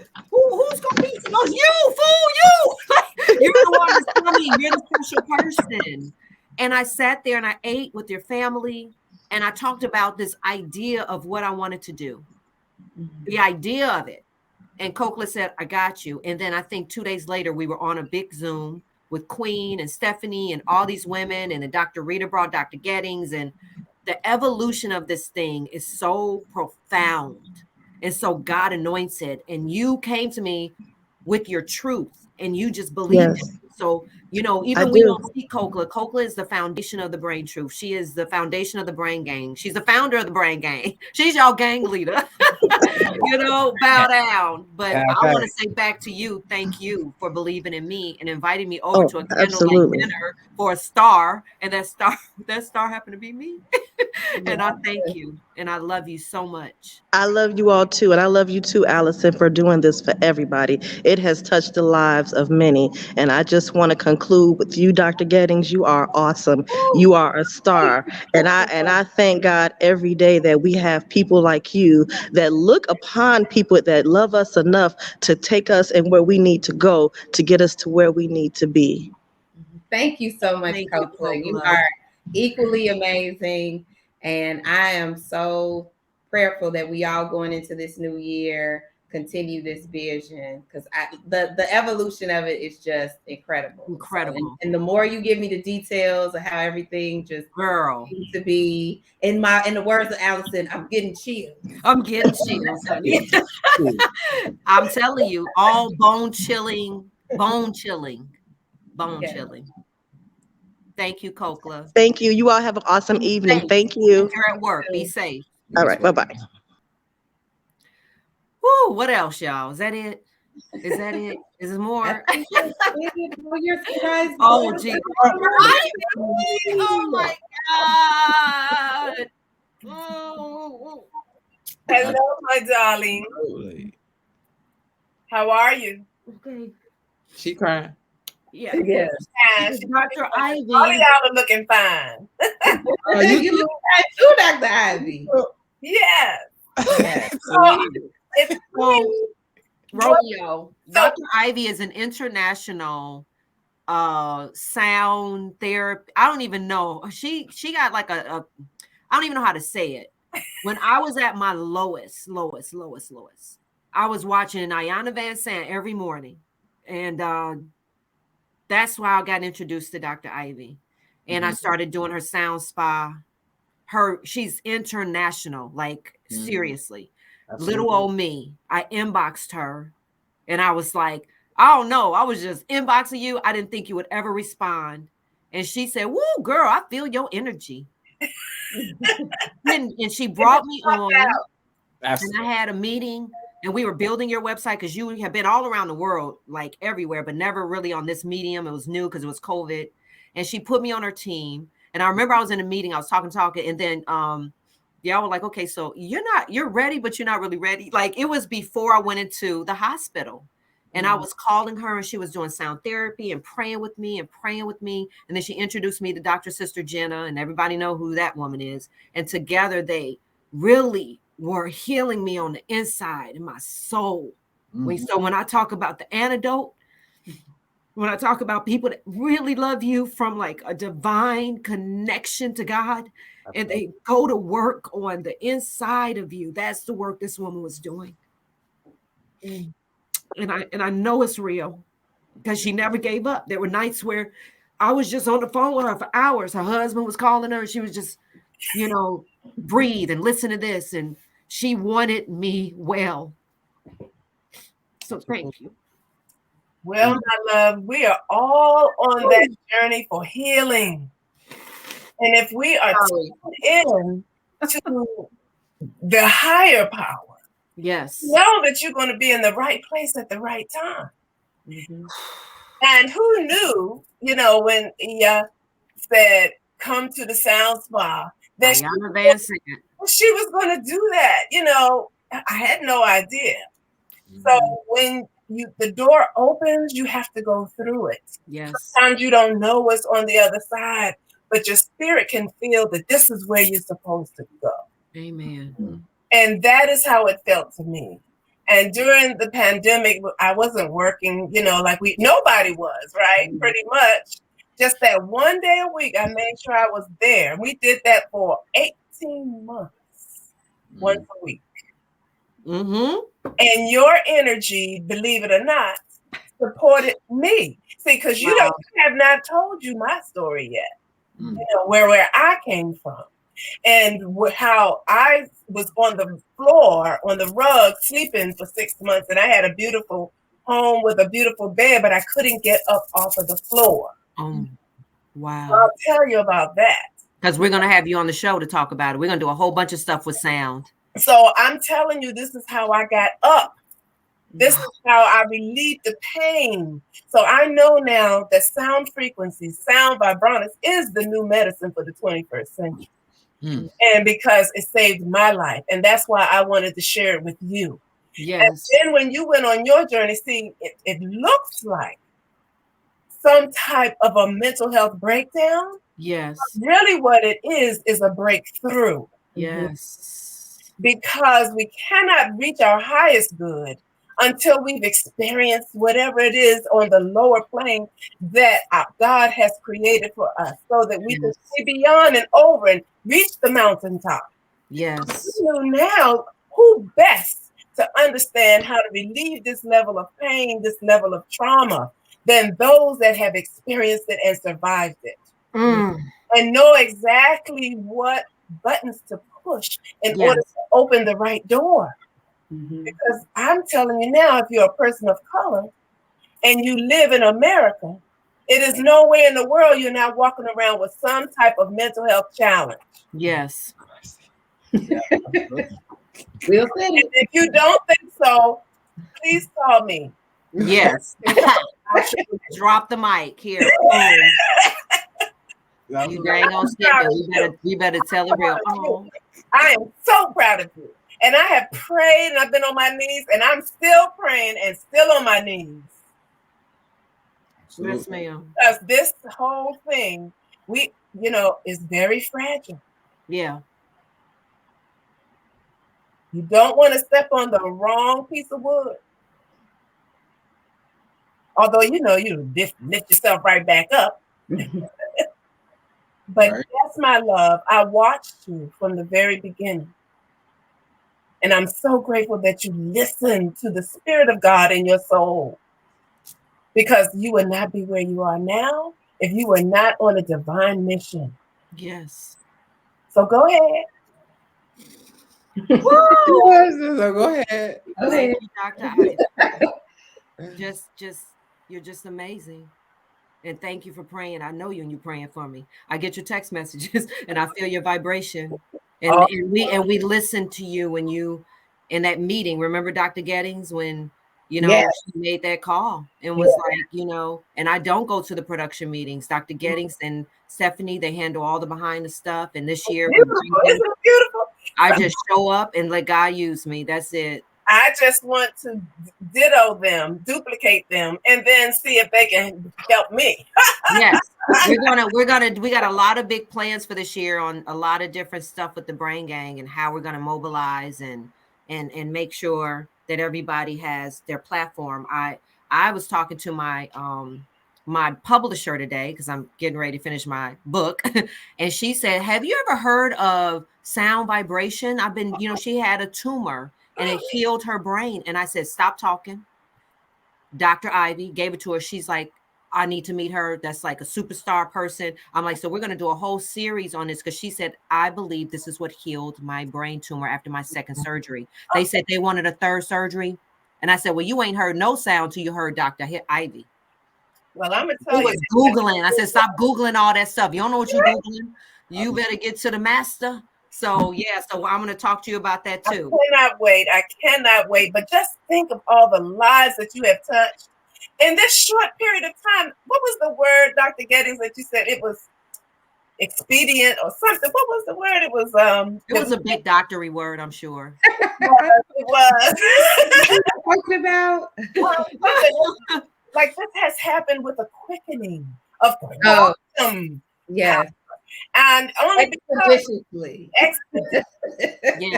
because you listened, and I'm so happy. Aren't you happy that you're not on all those calls and everything anymore? Well, no. What calls? Your calls with you? No. The production. Oh yeah, I'm gonna listen to everything my spiritual advisor tell me. I'm my advisor. You heard? Whatever y'all say, I'll be like, and done. You connected to my soul. You healed me from the inside. You know what's right for me, what's good for me. you were, I mean, you called it. And Dr. Geddes will tell you, I mean, Dr. Geddes and I, we talk every day. And our conversations, her poor husband, he probably been hungry for weeks. And we be getting down. And every conversation in therapy, I get free therapy every day. So she's processing and talking. And I'm telling you all, my spirit, my mind, my brain, clinically, spiritually, I'm covered with these women. Lifted up. Lifted up.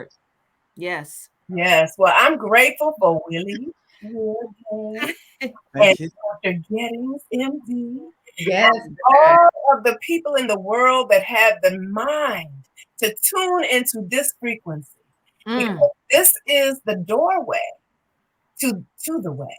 Yes. Woo. That's big. Yeah. Absolutely. Om Shanti. Om Shanti. Thank you.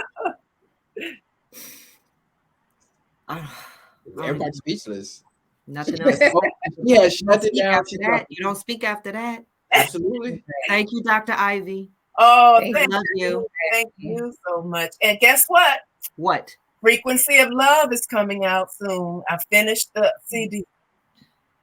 So we got to have you back on. Is the Sound Spot every Thursday still? I'm going to start back up the first of the year. And good. I'm trying to figure out whether it's going to be every Thursday or not because I've started traveling again. So we need to figure out, and I know we could talk about this, but my mind is always going, Stephanie, how we can actually air the Sound Spot Brain Truth version while you're doing it. We also do it on our platforms and streaming. So let's talk about that because there's some videos that are being developed right now too. So that could work as well. Yeah. I think that might even be better. It might even be better. Mm-hmm. We can do the Brain Truth, Sound Spa series where that's all we're doing. And I could take a nap and do Sound Spa again because I need it. And Dr. Gettings, we can lay there and do Sound Spa and let you take over. Shoot. Well, it's powerful. It's a great idea. Because if you start off with Sound Spa, because with these sound frequencies, they open up channels in the brain to prepare you for new information and creating neural pathways that are focused on positive thought forms. So if we do that before, then it creates a whole nother mental and spiritual experience when you relate with those that are going to be on your show. So it'd be like an experiment. Do an experiment. I want to really tell you. Yeah. Dr. The other show we Romeo. did it at the end. Okay. The one show we did it at the end. I like that. To get everyone mentally prepared and ready to receive the information. Absolutely. So be in the next production meeting. I love you. All right. Love you. Love y'all.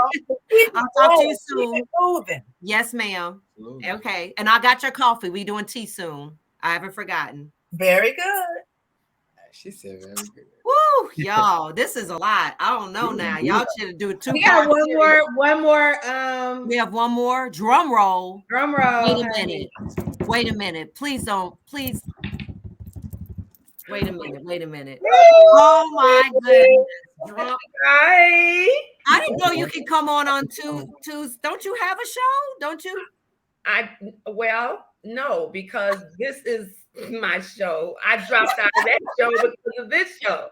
Don't question the universe. Oh my goodness. I was with okay, you so first. move. Wait a minute. This is Bindi, everybody. She's like, hey, Bindi. She's always crying and she cling to me because she's an emotional support. I'm okay. Hey, gang. Oh, hey, wait, check this out. Napasha. Yes. You got it right now. right. It took me 3 months to get it. Right. I used to be calling her Napadia, the way her name is spelled. Right. Everybody. Napatia or Napadia. That's what I was calling. Right. Yeah. Well, I tell you what, I made sure I got on at 7:30, Romeo, so I could watch you and hear from the Lord. And unfortunately, I grew up in a home with a pedophile, and he raped and molested until someone got pregnant, and that's what stopped it. So I could very much relate to your story, but the Lord said He's going to do for you, Isaiah 61:3, give you beauty for ashes. And as soon, you hadn't even opened your mouth, when your face hit the screen, the Lord said, Portugal. There is an opportunity, and I've never heard this region before for anyone, but there's an opportunity coming up in dance for you. It's an opportunity that's in the making, and it's going to be created for you to go to Portugal. It's going to be exciting, very exciting. And I heard you say that you have your girlfriend and a baby on the way, or is that your wife? My fiance. Her fiance and baby on the way. All I can say is it's going to require you to live over there for a little while. You will also be heading up a dance school for sure. I don't know if it's in Portugal. Don't quote me there, but I heard God say tonight that you've got an opportunity coming to go to Portugal. It's going to be great, exciting, and you will live abroad for a little while. That I did hear. So keep that in your back pocket, because it's definitely a promise. And the Lord says that he's not a God that he should lie, or the son of man that he should repent. If he said he's going to do it, he's going to bring it to pass. Okay? Yes. So that is a promise for you. Romeo, you just got like a multi-million-dollar prophetic advisement. I don't know if you know. This is my advisor. She's my chief strategist officer. We came up, Dr. Gaines, we came up with that today, CSO. CSO, honey. It's a real position. Because it's a real thing. Because so she prophesied this to me. Is it 11? June, July? 9 months. I've been saying 11. I think it's 9 months. Yeah. 9 months ago that I would be doing this. And that she told me a bunch of stuff. I was going to be doing products. And all I know is after I was done, I wanted my money back. Because I was like, lady, no. Won't be working with no women, and won't be doing no all of the stuff that she said came to fruition. And she's been doing prophetic advisements forever, but she's also done it for some of the brain gang. And I can't tell you how many times people call, my friend Corliss called me, tripping. The woman is anointed. If she's telling you, she is definitely speaking not for herself. She ain't no fortune teller. This ain't real. This is God anointed and assigned. Absolutely. Well, I've been for her at the door. Listen, and it's gonna happen. You're gonna get in a couple of weeks. You're gonna be calling me, screaming, going, "Somebody from Portugal just called me, and I gotta go." So I don't know when it's gonna happen, because I didn't hear it in line. But I know that you're gonna get offered a opportunity in Portugal for sure. Is that in Europe or something? Like over there? That's over in Europe, yeah. Portugal. Because what? Oh! You just caught that? What did you think I was saying? Oh my God, I just got chills. What did you think I was saying when I said Portugal? No. No. What I'm saying is, I'm talking about Allison. I don't think she caught it, because I don't know where Portugal is. Girl, I was bad at geography. It's in the third world. But it is in Europe. Yeah.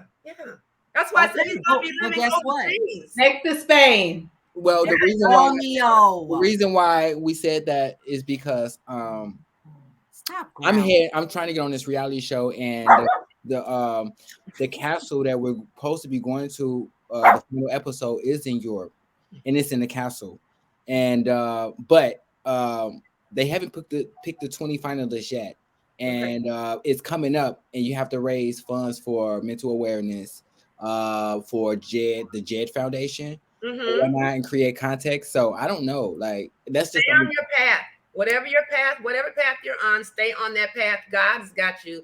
He's going to design it. You won't miss the opportunity. The only way you'll miss it is if you turn it down, because it's absolutely coming your way. Absolutely. For sure. And it is overseas. Yeah, Portugal is overseas. I know it. Okay, thank you. Yeah, and I've been waiting for her for so long, because she came on there with that guy, the comedian. Oh yeah. He comes on a lot. I'm trying to transfer my energy, because I'm spiritual. So I'm trying to transfer, so she could be like, it's somebody on here that's watching. I couldn't get her. I said no. She has to have God leader, but you can always get a prophetic advisement. So I can give you her email and get your own. Okay, absolutely. But thank you so much. I really appreciate you. You're welcome. You're gonna be living over there for a little while. It's gonna be exciting. Now, Dr. Gettings, I want to pop this in here for you right quick. I was looking on your page and I saw the little video you did with you and your husband in the elevator. Yes. And when he came in, I said, this man has a huge personality. And the Lord just spoke. Now, I didn't really go in prayer to hear for you, but I know something's coming, because the Lord said you and your husband are a powerhouse couple and have not even touched the tip of the iceberg of what the two of you are supposed to be doing together. And I speak over the two of you that what God has put together, no man, no woman will ever be able to put it asunder or come between you, because you two are a powerhouse couple, and there's something on the horizon for the both of you. You are like sons of thunder. You're twin powers. You're equally anointed. Yes. You're not less than him. He's not less than you. You guys are a powerhouse couple. So I know God. I didn't go into prayer before I got on here to hear, but there's something there for the two of you to be working together. It's going to be dynamic and amazing. Yes. I believe that. So Justin! I don't know what it is. He's watching, I'm sure. He's got a crazy sense of humor. He's just a big personality. He is like the life of the party. I could see all of that. I said, he's crazy. He's so much fun. But he's very likable and has a gift of gab. And you guys are just a powerhouse couple. You really are. Really, really are. Thank you so much. Yes, I need to get my prophetic advisement going into 2022.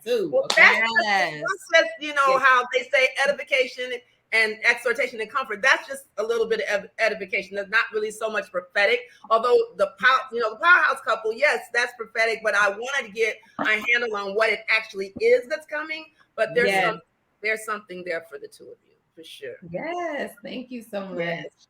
And Allison, the reason why you get attacked so much is because you are a threat. You are a huge threat. The devil don't waste time with people that are not going to affect the world, that are not change agents, that are not going to get in his way. If you're not going to get in his way, he ain't got time to fool with you. So when you're getting attacked a lot, it's because you are a threat in the kingdom. And you are in one of the 7 spheres of influence. The mountain, you're in 2. You're in the mountain of media and you're in the mountain of entertainment. That's where he lives. Arts, entertainment, and media, that's where he lives. Right. So you have been set up as a powerhouse force. You're a threat.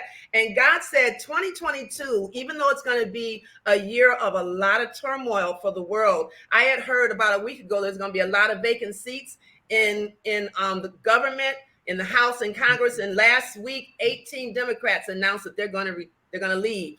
So it's going to be a lot of turmoil, a lot of things happening. But for God's people, the Lord said it's going to be a year of answered prayers. Wow. 2022 is going to be a year of answered prayers, and some long-awaited prayers are going to be released, and the blessings are going to flow. So, Allison, you have a garrison of people around you. Yes. You're going to have a lot of movement. And like when me and you talked earlier and you said there's so much coming at you, you ain't seen nothing yet. So you need to really build up your team of intercessors and whatever you're going to have there to help you as you go down into the year, because it's going to be a lot of stuff coming at you, a lot of opportunities, a lot of blessings, a lot of answered prayer, fast movement, and you have been healed. Don't let anybody tell you you're not. And Dr. Gettings is the best partner you can have in this walk. Thank you, lady. You down this path of mental wellness, and keep you from backsliding. You are, think of where you were this time last year. I couldn't get out the bed. Look at how much progress God has. I couldn't drive. I couldn't leave my room. So 2022 is going to be amazing. The Lord said it's a year of answered prayer. The Brain Gang is a force. It is absolutely going to be on TV. Yes. People are going to be on planes. Bags are going to be packed. Traveling is going to happen for the Brain Gang, for the Brain Truth. It's wow. Your calling. And it all came together by the order of God. So I'm happy to be a part. I'm glad. I am too. I am blessed that you are a part. Yes. Yeah, so all I do is just give her a name and then she lets me know. All I do. CSO will let you know, honey. So she let me know. Oh, do a rap, do a dance. Okay. So Romeo, it was a pleasure meeting you and releasing that word. I know you'll let Allison know whenever that opportunity comes, we'll hear it. Absolutely, most definitely we'll hear it. Yes.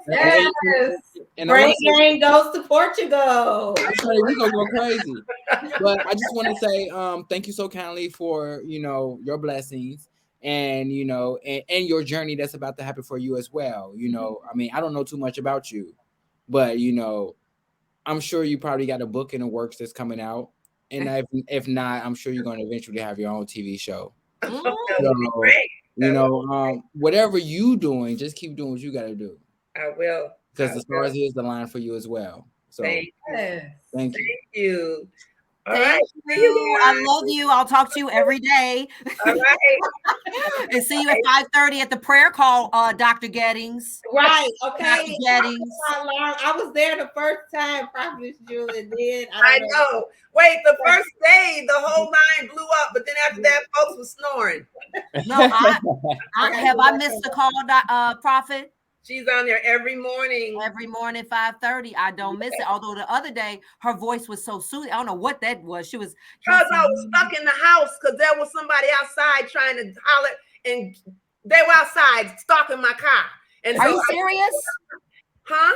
Wait a minute, what? Okay, I go outside because I want to wake people up in the house praying, okay? So I go outside and sit in my car and pray. So that's why I'm probably a little louder. Well, that morning, there was a dude standing by my car. You are kidding me. No. And like 5:15, when I went out there and he said, "Is your husband awake?" And I said, "No, he's asleep." Lord forgive me. I said, "No, he's asleep." I said, "I had to go back in the house and get the keys in my car." And I went back in the house. And then I just prayed in the house. So I had to be really quiet. Okay, see, ain't that crazy? Because every morning, and this particular morning, I was like, her voice is real soft. I was like, trying to hear it. I was like, and I fell asleep. I woke up and I was holding the phone. I was like, oh, praise Jesus. Oh, and then I woke up and I was like, oh shoot, I missed the whole prayer call. I said, it was so soothing. I said, I must be screaming. Let me calm down. Oh, that explained the soft whispering call. Right, right. Well, I missed those prayers, but it was inside my subconscious snoring. I love you. All right, I will see you at 5:30. All right, see you, Jill. Love you. That's crazy. So you can tell an anointed person, a whole person is stalking her about to rob her. She's still praying. Wait, we have one. I think this is our last person, you all. Oh gosh. One more. Hi, I didn't know if I was going to make it. I was connected and then disconnected, and so, but I'm here. Connected and disconnected because God had the perfect ending for you. Okay, if you say so. Hi, Kathy. This is another Brain Gang. She's a mental health nurse practitioner. Oh, psychiatric nurse practitioner. Psychiatric. So she's dealing with this every day. What did you think about Romeo's story? Well, I have to be honest with you. I was sitting there with a blank screen the whole time, saying, "I'm waiting for you to let me in," and so didn't see a thing. And then I had to log out. Whole story? Exactly. No, but you can watch the whole thing on thebraintruth.com. We was blank. I wasn't thinking to multitask. I was just trying to stay. Oh, okay. Oh, you're waiting. You can go on any time right now. Oh, got it. I apologize. However, I did read that, the information that you shared with us in WhatsApp about William. So even from reading that, I'm quite impressed. And so at the same time, it does sound like you had some struggles because Coco did mention to me a little bit before I logged in. And so, but again, based off of reading your bio, it seems like you have accomplished some things despite your challenges. So I applaud you for that. Thank you so much. Just keep it going, because that's the trick, is to take those negative experiences and try to turn it into something positive. Yes, and so, and that's, with that being said, in regards to you, Allison, and giving you words of encouragement, You're awesome. I mean, the fact that you did the same thing. You took a negative experience and you turned it into something positive. And that can be the difference of someone that experienced some life challenge. And that's what I call it, life challenges, because nobody's exempt, right? And we don't get to decide when it occurs, how many challenges we experience and how bad it is. But so we all go through it. And the trick is to either allow it to make you stronger or make you weaker. And unfortunately, those people that don't quite work through it as well as they could have or have the resources, they end up suffering a lot longer time and sometimes unnecessarily because, again, they haven't gotten the help they needed. But those other people that is able to interpret that negative experience as, okay, I'm not going to deal with this anymore, or I'm going to help people so they don't have to go through this. They turn that experience into something positive. And so that's how I feel like that's what you've done. And so I appreciate that. And you've been with us from the beginning. And this season, we're going to be bringing you on because we're going to start going into a lot of new stuff, different stuff. We got our little feet wet. And now we're ready to take this new year and expand. So I appreciate you for being a part of this team and adding your input and your knowledge and expertise. And for finding you, because you are a great asset and I love you so much, Kathy, and I miss you. We got to talk more. We got to talk more during the week because me and Dr. Gaddings, we be getting down. I know her husband be like, I know Dr. Gaddings, like, you're awesome too. The team is awesome. And I love listening to Dr. Gaddings like this. Okay, like what Sandra said, wasn't that a huge compliment? Like listening to Dr. Gaddings as a healthcare professional, do you get like a bird's eye, like, you know, like, wow, you know, this, like, just, I would love to just see you guys just kind of come together and see how we can do something from that perspective, because you're all in different areas of it and how it's helping each other's, you know, knowledge and spectrum, you know what I mean? Yeah, I agree with that. Like I said, when I listened to Dr. I was like, that's right. That's a good point. Yeah. Neurotransmitter. Yep. The dopamine. Yeah. I call it a doctory talk. Like, that doctory talk. But thank you so much, Kathy. I love you so much. Again, I'm happy I made it. I made it in. You made it in. Watch the rebroadcast on thebraintruth.com to be uploaded so you can catch it from the beginning. I'll get it from the beginning. It's worth watching. Worth watching. Well, again, I apologize I didn't get a chance to see you. It says Willie Will. Is that what they call you? Yes, Willie Will. Okay, Willie Will. But I will watch the podcast and I'll get the full picture. But yes, you will. It's still nice to meet you. Likewise. Love you. Thank you. I mean, we're going to be, how many more? Is everybody? Do we That's get everybody? That was it. Oh my God. That was so fun. Yes, we had all of our brain gang and Romeo got to sit in. Yes, and Romeo was patient. He was like, okay, one more. All right. How incredible. I think my mom put something up. Can we get that from Pastor? And I'm going to read that.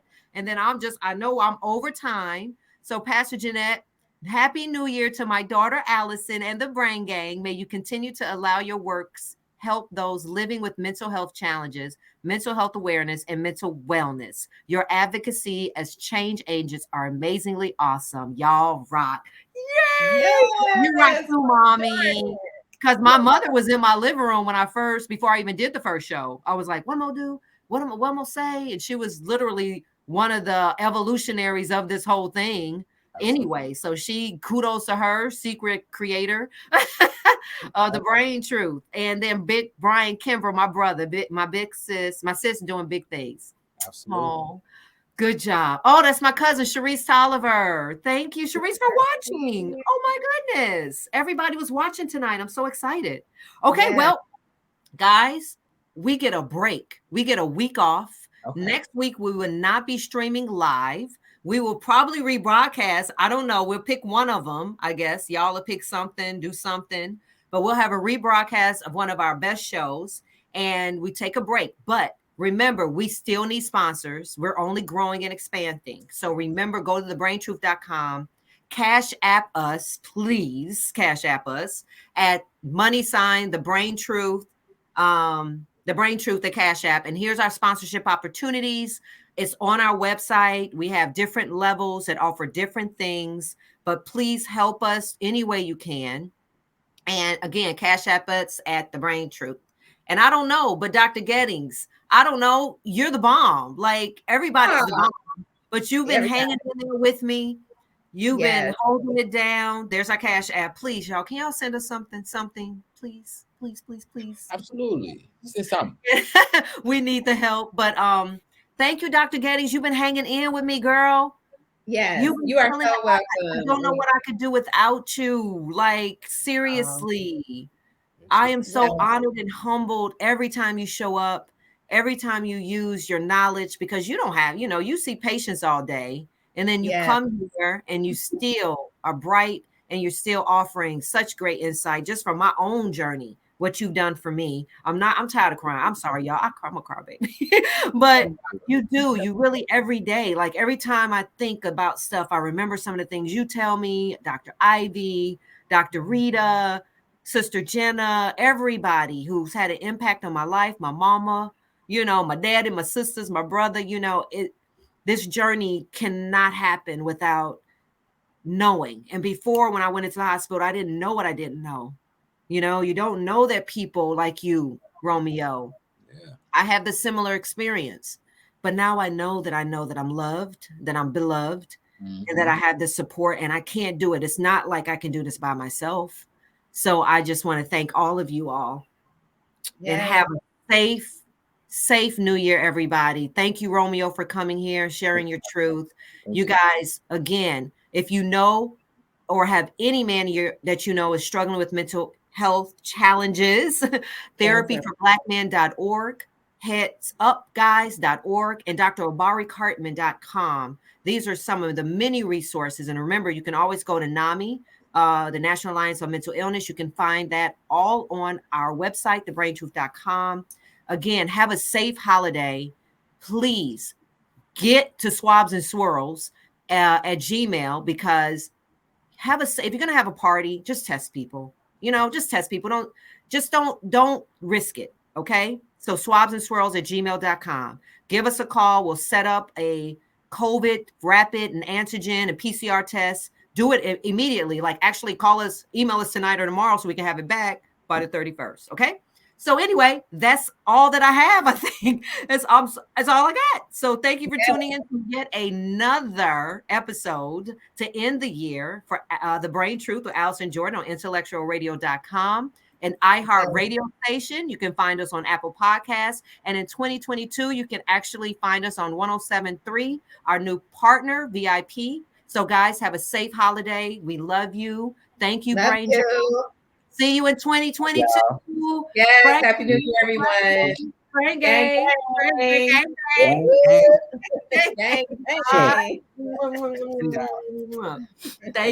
Tune into The Brain Truth with Allison Jordan every Tuesday at 7:30 p.m. Central. Repair, renew, reclaim.